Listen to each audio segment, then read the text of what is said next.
ஆண்டவரும் உலக ரட்சகருமாகிய இயேசு கிறிஸ்துவின் இனிய நாமத்தில் யாவருக்கும் என் அன்பின் வாழ்த்துக்கள். ஒரு வீதியில் நாம் நடந்து செல்லும் பொழுது, அல்லது ஒரு விபத்தில் அகப்பட நேரிடும் பொழுது, ஒரு பரீட்சைக்கு முகம் கொடுக்க நேரிடும் பொழுது, போக்குவரத்து பாதுகாப்பு அதிகாரிகளினால் சோதனைக்கு உள்ளாக்கப்படும் பொழுது, ஒரு தொழிலை தேடும் பொழுது, பொருளாதார விலைவாசி உயர்ந்து கொண்டே போகும் பொழுது, காரணமின்றி கைது செய்யப்படும் பொழுது, அல்லது நாம் கடத்தப்படும் பொழுது, இவ்வாறான சமயங்களில் நீங்கள் என்ன செய்வீர்கள்? ஆம், நாம் அத்தகைய நிமிடங்களில் செய்வதறியாது திகைத்து விடுகின்றோம். ஆயினும் எந்த விதமான ஒரு பாதகமான சமயத்திலும் கூட நம்மை காப்பாற்றும் வழி நடத்தும் ஒருவர் உண்டு என்பதை நாம் சிந்தித்துள்ளோமா? எல்லா நேரங்களிலும் நாம் நம்மை குறித்து மட்டுமே சிந்திக்கிறவர்களாக இருக்கின்றோம். துன்பப்படுகிற மக்களை குறித்தோ, நம்மை பார்த்து கொண்டிருக்கிற ஆண்டவரை குறித்தோ சிந்திப்பதே இல்லை என்பதுதான் எல்லாவற்றை விட பரிதாபகரமான ஒரு விஷயம். சகல சந்தர்ப்ப சமயங்களிலும் நாம் செய்ய வேண்டிய காரியம் என்ன? தேவனிடம் விசுவாசம் வைப்பதொன்றையே அவர் நம்மிடம் எதிர்பார்க்கின்றார். தேவன் நல்லவராக இருப்பதினாலும், தமது வாக்கின்படி நம்மை பாதுகாப்பதினாலும் அவரிடமே நாம் நம்பிக்கை வைக்க வேண்டும். சந்தோஷம், மனமகிழ்ச்சி, சமாதானம் போன்றவை தேவனிடமிருந்தே வருவதினால் நாம் செய்ய வேண்டிய காரியம் அவரிடத்தில் நம்பிக்கை கொண்டிருக்க வேண்டும். இவ்வுலகத்தில் பலவிதமான துன்பங்களின் ஊடாக நடக்க நேரிட்ட போதும் தேவன் நம்முடன் இருப்பதால் தேவ பிள்ளைகளான நாம் கலக்கமடைய தேவையில்லை. மரணமே நமக்கு நேரிடுமாயினும் நாம் பயப்பட தேவையில்லை. வாழ்வின் பொருளாதார தேவைகள் நம்மை மிகவும் நெருக்கும் போது நாம் நினைக்க வேண்டிய காரியம் ஏசாயா 59:1 கர்த்தருடைய கை குறுகி போகவும் இல்லை, கேட்க கூடாதபடிக்கு அவருடைய செவி மந்தமாகவும் இல்லை என்பதே. ஆகவே தேவனில் விசுவாசம் வைத்துள்ள நாம் நமது குடும்பங்களில் ஏற்படும் பொருளாதார சுமைகளை, பாதுகாப்பற்ற நிலைகளை எண்ணி கலங்கும் மக்களாயிராமல் தேவனை சார்ந்து வாழவும் அவருடைய வசனத்தின் மேல் உறுதியாய் நிலைத்திருக்கவும் வேண்டியது அவசியமாகின்றது. ஆகாயத்து பறவைகள், காட்டு புஷ்பங்கள், காட்டு புல் போன்றவனை பராமரிக்கும் தேவனை இனிமேலாகிலும் நாம் நோக்கி பார்ப்போமா? மத்தேயு 6:25-29 வரை. அன்றாட உணவுப் பொருட்களின் விலைவாசி உயர்வினாலும், யுத்தத்தின் தாக்கங்களினாலும், நோய்களினாலும் பாதிக்கப்பட்டிருப்பதை காண்கிறோம். உலகில் உள்ள யாவற்றையும் பிழைப்பூட்டுகிற பரமபிதா உங்களையும் கவனிக்கிறார் என்பதை இன்று உணர்வீர்களானால் நீங்கள் பாக்கியவான்களாக இருப்பீர்கள். உங்கள் சிந்தனைகளை இந்த உலகத்துக்குரிய பொருட்களின் மீது வைத்து விடாதிருங்கள். இன்று இவை தேவைதான், ஆனால் என்றென்றும் தேவையானதொன்றல்ல. உங்கள் தேவைகளை சந்திக்கும் தேவன் மீது எப்பொழுதும் உங்கள் கவனத்தை வைத்திருப்பீர்களாயின் அவர் உங்கள் நல்ல மேய்ப்பனாக இருந்து அன்றன்றுள்ள ஆகாரத்தை அனுதினமும் தந்து புல்லுள்ள இடங்களில் மேய்த்து அமர்ந்த தண்ணீரண்டை உங்களை வழி நடத்துவார்.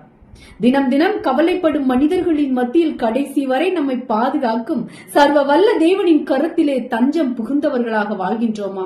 சிங்க குட்டிகள் தாழ்ச்சியடைந்து பட்டினியா இருக்கும் கர்த்தரை தேடுகிறவர்களுக்கோ ஒரு நன்மையும் குறைவுபடாது. சங்கீதம் 34:10. சங்கீதக்காரன் இவ்வாறே கூறியுள்ளாரே. இயேசு கூறினார், நானே உயிர்த்தெழுதலும் ஜீவனுமாயிருக்கிறேன், என்னை விசுவாசிக்கிறவன் மரித்தாலும் பிழைப்பான். யோவான் 11:25. ஆகவே ஆத்துமாவை கொல்ல வல்லவர்களாயிராமல் சரீரத்தை மாத்திரம் கொல்லுகிறவர்களுக்கு நீங்கள் பயப்பட வேண்டாம். ஆத்துமாவையும் சரீரத்தையும் நரகத்திலே அழிக்க வல்லவருக்கே பயப்படுங்கள். மத்தேயு 10:28. ஆபகூக் தீர்க்கதரிசி இவ்வாறு அனுபவித்து கூறுகிறார், அத்திமரம் துளிர்விடாமல் போனாலும், திராட்சை செடிகளில் பலம் உண்டாகாமல் போனாலும், ஒலிவு மரத்தின் பலன் அற்று போனாலும், வயல்கள் தானியத்தை விளைவியாமற் போனாலும், கிடையில் ஆட்டு மந்தைகள் முதலற்று போனாலும், தொழுவத்திலே மாடு இல்லாமல் போனாலும், நான் கர்த்தருக்குள் மகிழ்ச்சியாயிருப்பேன், என் இரட்சிப்பின் தேவனுக்குள் கலிகூறுவேன். ஆபகூக் 3:17-18. ஆகவே நமது கையின் பிரயாசம் நமக்கு இல்லாமல் போனாலும் கூட எப்பொழுதும் நாம் கர்த்தருக்குள் மன மகிழ்ச்சியா இருக்க பழகிக் கொள்வதே சிறப்பான காரியமாக இருக்கின்றது. நமக்கு தேவனிடத்திலிருந்து உதவி வருவது நிச்சயம். இன்னும் ஒரு காரியமும் உண்டு. அது நாம் தேவனிடத்தில் அன்பு கூறுகிறோமா இல்லையா என்பதை அறியும்படிக்கே இவைகள் நேரிடலாம் அல்லவா? உபாகமம் 13:3. மாராவின் தண்ணீர் அண்டையிலே இஸ்ரவேல் மக்கள் முறுமுறுத்த போதும் தேவன் அந்த தண்ணீரை மதுரமாக்கி கொடுத்தார் அல்லவா? யாத்ராகமம் 15:23-26 வரை. உங்கள் ஒவ்வொருவருடைய தேவை இன்னது என்பதை சர்வ வல்லவரான தேவன் அறிந்தவராகவே இருக்கிறார். இஸ்ரவேல் மக்களின் வனாந்தர பயணத்திலே மன்னா, காடை, தண்ணீர், இறைச்சி என அவர்களுக்கு தேவையான யாவற்றையும் சந்தித்த தேவன் இன்று உங்களின் தனிப்பட்ட தேவைகளையும் சந்திக்க வல்லமை உள்ளவராகவே இருக்கிறார். தேவனிடத்தில் மாத்திரம் உங்கள் எதிர்பார்ப்பு நம்பிக்கையை வைத்திருக்கும் போது வாழுவதற்கான வழியை அவர் ஏற்படுத்தி கொடுப்பார்.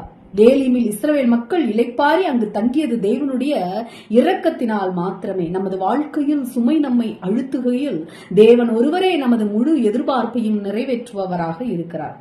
அன்று யோசேப்போடே சிறைச்சாலையில் கூடவே இருந்த ஆண்டவர் எல்லா சூழ்நிலையிலும் உங்களுடனே கூட இருந்து கோழி தன் குஞ்சுகளை பாதுகாப்பது போல் தமது சிறகுகளினால் உங்களை பாதுகாப்பார்.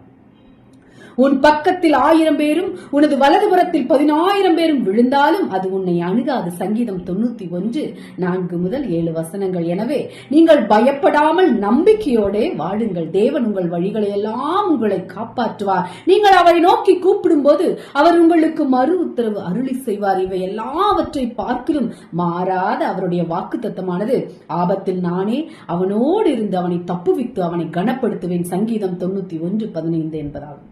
வழி தெரியாமல் செய்வதறியாமல் திகைத்து சித்தங்கலங்கி நிற்கும் தேவ பிள்ளைகளே, பயப்படாதீங்கள். உங்கள் வழிகளை பார்க்கிலும் என் வழிகளும் உங்கள் நினைவுகளை பார்க்கிலும் என் நினைவுகளும் உயர்ந்திருக்கிறது என ஏசாயா 55:9 நமது தேவன் வாக்கு பண்ணியுள்ளார். தேவனிடமிருந்து மட்டுமே நமக்கு உதவி வரும். அவன் என்னிடத்தில் வாஞ்சியா இருக்கிறபடியால் அவனை விடுவிப்பேன். என் நாமத்தை அவன் அறிந்திருக்கிறபடியால் அவனை உயர்ந்த அடைக்கலத்தில் வைப்பேன். சங்கீதம் 91:14 இதை வாசித்து அவரிலே அடைக்கலம் புகுந்தால் உங்கள் வாழ்வை அவரே வெற்றி சிறக்க பண்ணுவார் என்பதில் எந்தவித சந்தேகமும் இல்லை. எனக்கு ஒத்தாசை வரும் பர்வதங்களுக்கு நேராக என் கண்களை ஏறெடுக்கிறேன். வானத்தையும் பூமியும் உண்டாக்கின கர்த்தரிடத்திலிருந்து எனக்கு ஒத்தாசை வரும். சங்கீதம் 121:1-2 சங்கீதக்காரனின் இந்த வார்த்தையின்படி நமக்கு எல்லா விதமான உதவியையும் ஒத்தாசையும் நம்மை பாதுகாத்து வழிநடத்தி நம்மை போதித்து நல்வழிப்படுத்தும் தேவனிடமிருந்தே வரும். அந்த ஒப்பற்ற கண்மலையை நோக்கி பார்க்கும் எவரும் வெட்கப்பட்டு போவதில்லை. அருமையான கர்த்தருடைய பிள்ளைகளே, தேவன் உங்களை பாதுகாக்க வல்லவர். உங்களது தேவைகளை சந்திக்க வல்லவர். தற்போது உங்களுடைய சூழ்நிலைகளை அவர் நன்கு அறிந்தவர். அவர் கண்களுக்கு மறைவானது எதுவுமே இல்லை. அவரை நோக்கி பார்ப்பீர்களா? எத்தகைய சூழ்நிலைகளையும் நீங்கள் பரீட்சைக்கு முகம் கொடுக்கும் போதும், சோதனை இடப்படும் போதும், படுத்திருக்கும் போதும், எழுந்திருக்கும் போதும், நடக்கும் போதும் தேவனை நோக்கி பார்ப்பீர்களா? அவரை மட்டும் நம்பி வாழ்வீர்களானால் எத்தகைய பாதகமான சூழ்நிலைகளிலும் கர்த்தர் தாமே உங்களை பாதுகாப்பார், நம்மை பாதுகாப்பார். ஆமே. தேவன் தாமே இந்த வார்த்தையின் மூலம் உங்களை ஆசீர்வதிப்பாராக. நீங்கள் ஆசீர்வதிக்கப்பட்டவர்கள். அல்லேலூயா. Price God.